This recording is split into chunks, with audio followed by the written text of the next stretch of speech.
Hey everyone, so I'm sitting at my computer right now editing this video, and I realised I didn't actually do a very good job of taking some introductory videos or showing you how the plot was, when I got there. So ultimately the first thing I did was I fixed the greenhouse roof. These three panels had just completely smashed over winter and the rain was pouring into my greenhouse and messing up the table.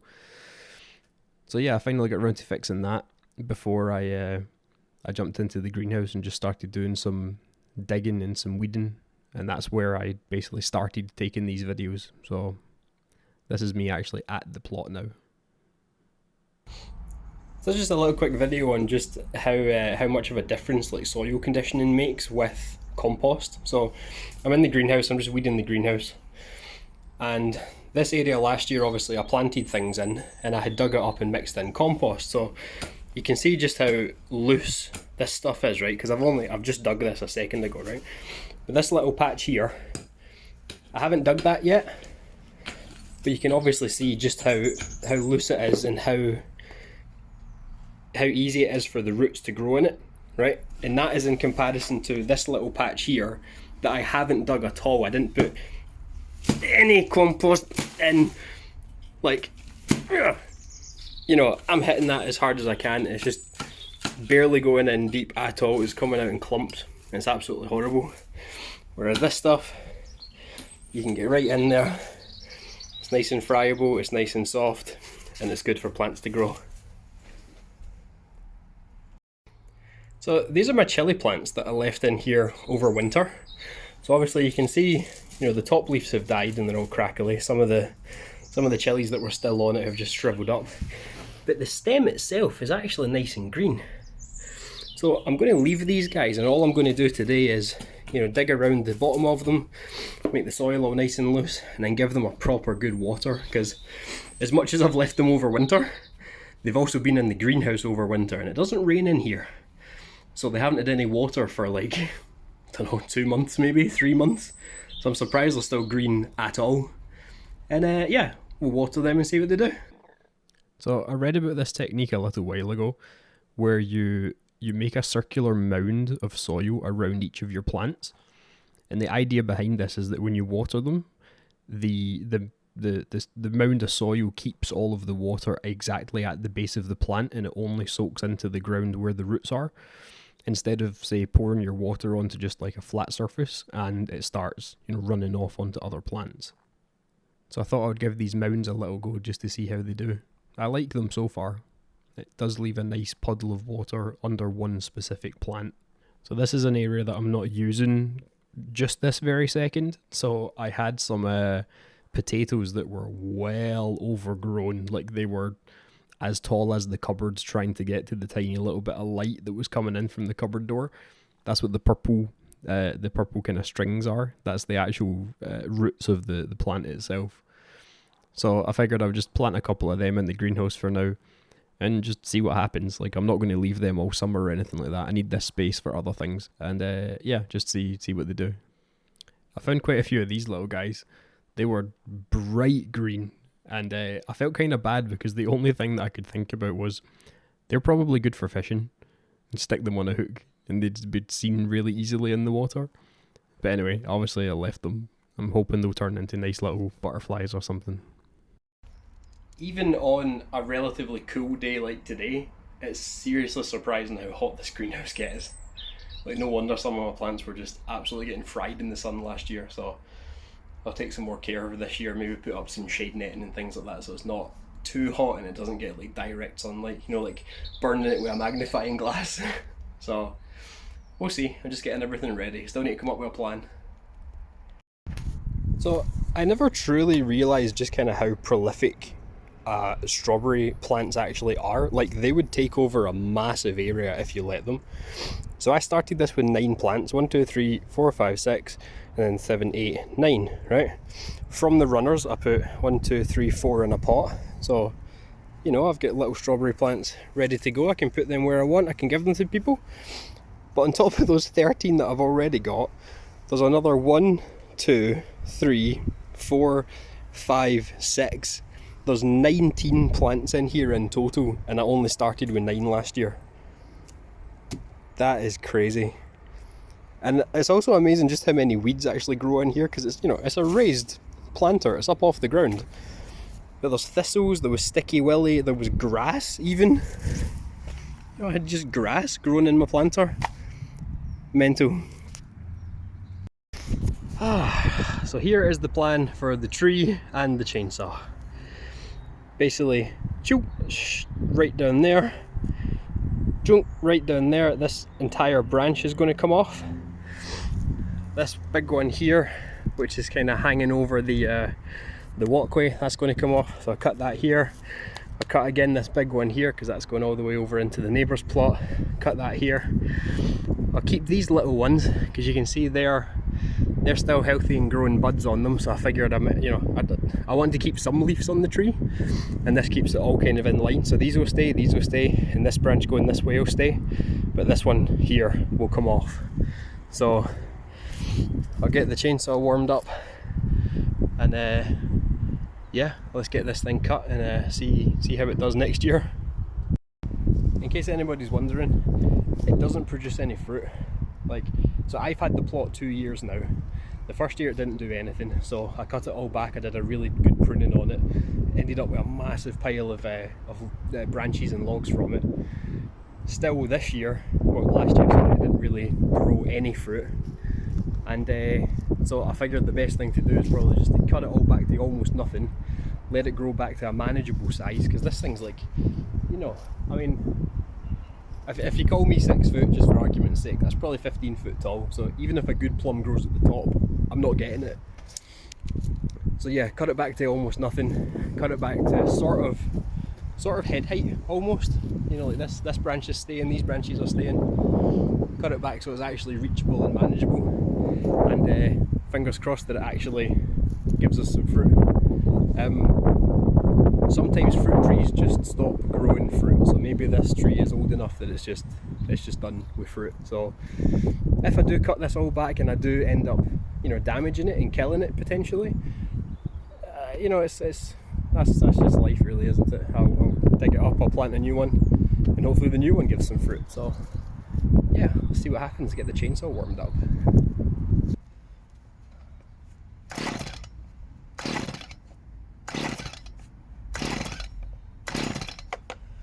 Oh, I've already been trying. I fucking hate engines. Never do what you want them to do. Clutch is on.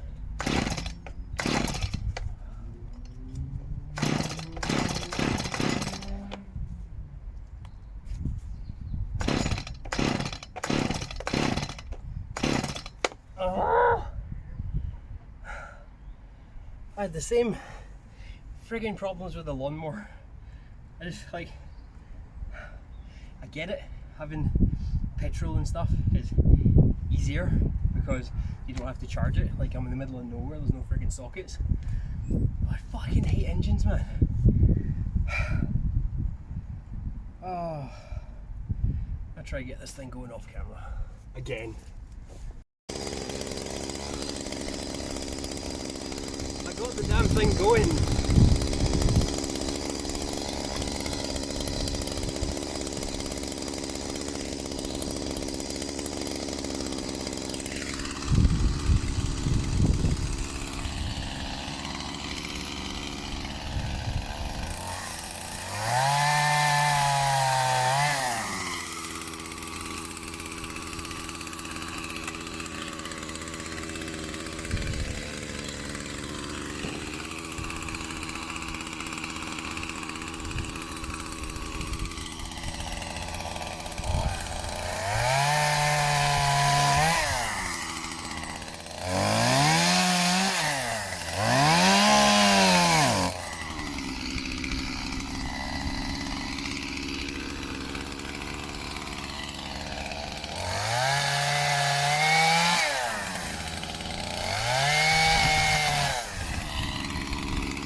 Not again. Whoops.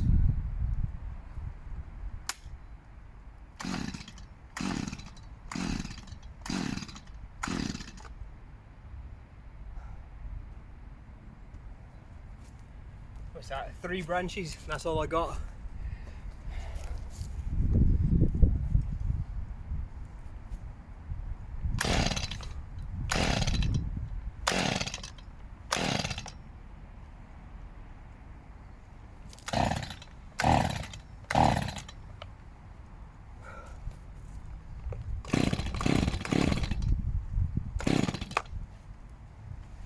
Fucking hell.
Just a wee mess around with the carburetor was all it needed. It's going.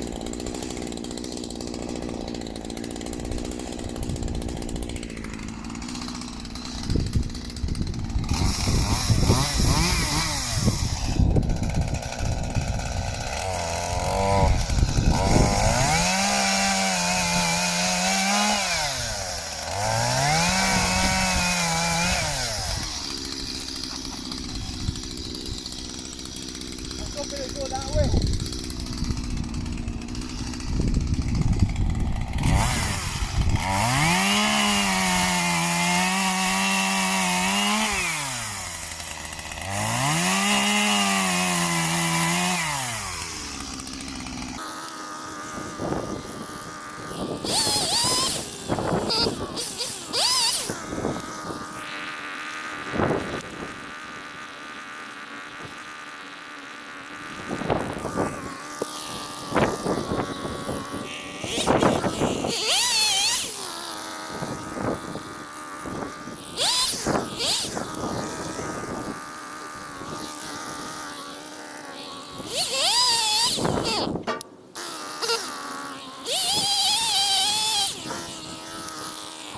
Tell you what, it's bloody tiring holding this thing.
time to tidy up the mess that I've made, chop it into little bits.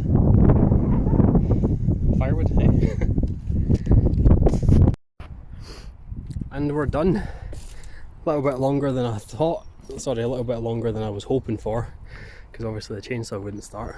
But I've kept everything I wanted to keep, so keep these two branches, you know, they're at a good height, keep some of the new growth that's on them as well. Just let them grow out. Kept this other branch as well, again that's at about head height, and kept the new growth at the end. This is, you know, this is a nice solid branch. If it was any thinner than that, you probably wouldn't want to leave it hanging as much, because if it does grow fruit, like all that fruit is going to weigh the branch down and it could pull it off. Like if there's a V like this, it can snap in the middle if it's too heavy. But that's it, that is the tree reduced into a pile of logs and a pile of twigs. Doesn't seem that big when you just see it lying on the ground. If I go over here, that's it, gone. You know, it's actually, it feels so much more spacious because I don't have this big canopy like hanging over. It's nice. Fingers crossed it actually, fingers crossed it grows back and grows some fruit. And I tell you what, I don't know what this is, the inside of this log, but that was really hard to cut through. Like it got to that point and then just started bogging up, and then just went straight through the rest of it.